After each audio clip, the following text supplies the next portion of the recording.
Hey, what's up, everybody? Welcome to episode number 77 here on season 1. Today we are diving into I am new to Stash. What should I do? So this stems from a question that I get a lot. Well, and I'm also part of a group on Facebook. It's called Stash Investors. So if you guys are into Stash, check it out on Facebook. But a lot of people, we've been getting a lot of new people that have been joining on there. And everybody's like, I'm new. What should I do? How do I set up my account? Like, what's a good game plan? Or what's some good guidelines to build off on how to like build wealth long term? So this is my personal like strategy. This is something that I use as a guideline. On my Stash account, I don't really follow it as much. On my Stash Retire account, I follow it a lot more strictly. That's because when I originally signed up for Stash, I was signing up and I was just going to buy every single ETF at $20. And so that's still my game plan on there. But on Stash Retire, after reading a lot of books and doing a lot of research, I figured out that buying $20 of every single ETF is probably not the best idea.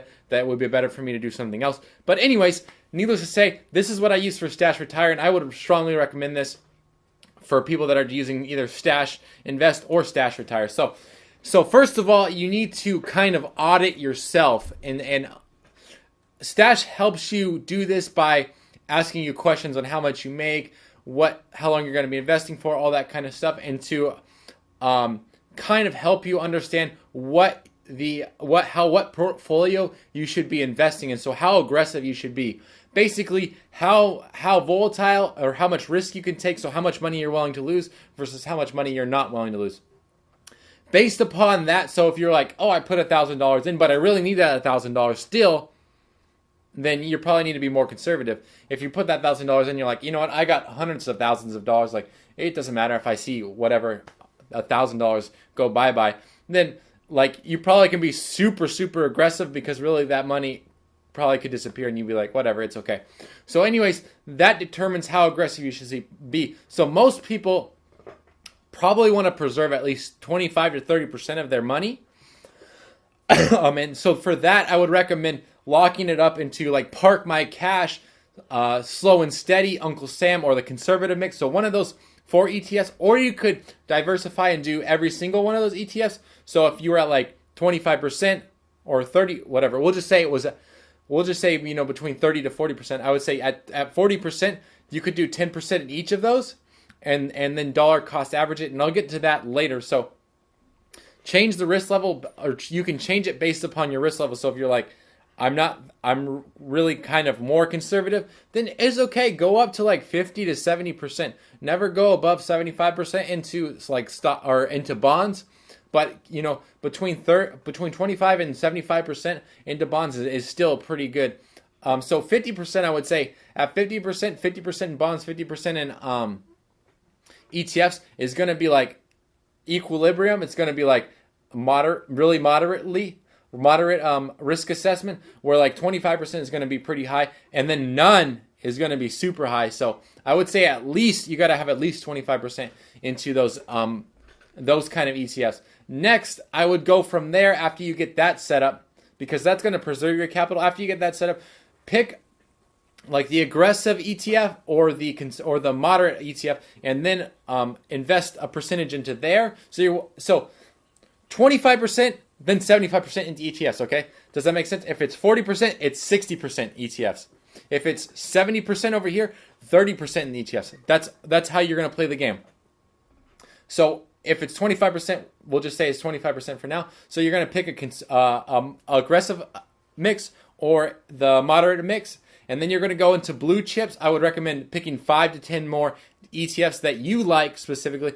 The ones that I like are like the big company ones. So blue chips, Delicious Dividends, because that pays you dividends, obviously. And then Defending America, because that's the one I've had the highest return on. And then there's other ones, obviously. I would try to pick ones that do pay dividends, but it's completely up to you. If you just want to gamble on the ETF actually going up, then that's fine. However, I like to hedge against the inflation and volatility with dividends as well. So once you get those ETFs picked, then you can either split the account evenly over there, so you can split that 75% up evenly across the board. So we'll say it was like 30-70. So you could take and split 10% into each of those. Say you have 7 ETFs you want to invest in. You could split and put 10% into each of those.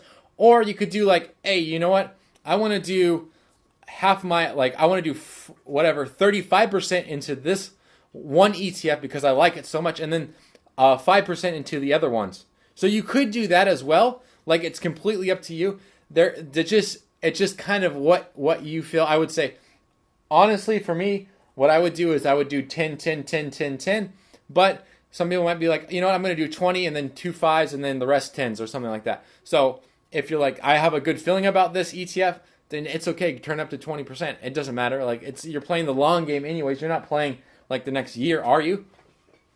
So then, next what you're going to do is you're going to set up your auto stash. Auto stash is a reoccurring monthly or weekly or bi-weekly deposit. I think you can also do daily. And so you can either set it up to where you'll have it deposited into your stash account, and then you can go and take that money and put it into those ETFs percentage-wise, or you can set it up to where you would do it, where it does it itself. So you would be like, oh, I want to auto stash $5 and park my cash. I want to auto stash $10 in blue chips. So that's based upon the percentage. So you're like, okay, $100, and I got 30% over here, so I'm going to, and I've got 3 ETFs over here, so I'm going to do $10, $10, $10 auto stash monthly, and then over here, I'm going to do the same thing, $10, $10 into 7 different ETFs, $10, $10, $10. And so that way, it's already set up. Like, it's just automatically going to go in there. And then the other thing that you got to keep an eye on is rebalancing. So if a stock drops on Acorns, they do it based upon 5%. You could do it 3%. You could do it 10%. But you want to rebalance your account. So say, like, I don't know, blue chips goes down 5%.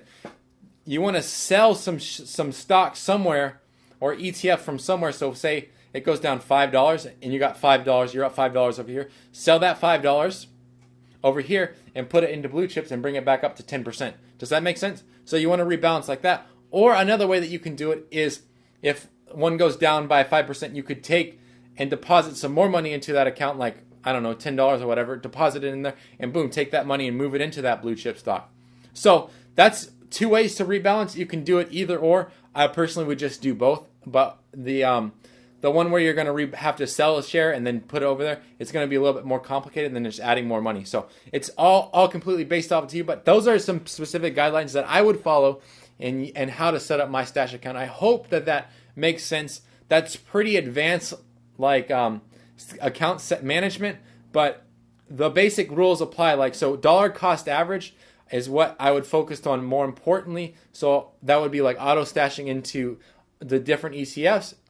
And that's really you're gonna basically buy more when it's lower and buy less when it's higher. So you're gonna get a really good average cost, and when it starts to go up, you'll still make a lot of money.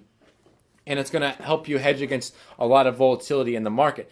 Anyways, let's go ahead and dive into the question of the day. The question of the day is a family still relevant in a modern world? And I think that the answer to that is 100% yes, it's still relevant. I think that when we split up the family, we start having a lot of issues. So when we split up like mom and dad, when we split up kids, when we have like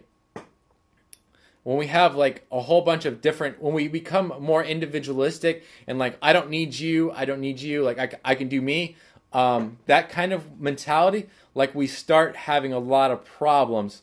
And what we need to do is start coming together and being more of a collective society, more developing more of a culture that a group mentality, or to say like not so much that's including everybody. So a family that like, you know what, I can help you out, and then in turn they'll be like, you know what, not because you help them out, but because they're part of your family. They're like, I want to help you out, and I can help you out. Like, you want your fence painted, I'll come over and paint it for you. Like, you go take the kids out, and when you come back, it'll be painted, whatever. Like that kind of thing. So we need to start giving without expecting anything in return. Anyways, I hope that helps you answer that question. If you guys have any questions regarding Stash, Acorns, or Robinhood, I do cover those on my daily episodes. I also cover business, Etsy, and coaching, and a few other videos here and there. Until next time, don't forget to subscribe up here and check out the top 3 ETFs on Stash, and then check out the other cool video right about here. And until next time, thank you for watching. I really appreciate it.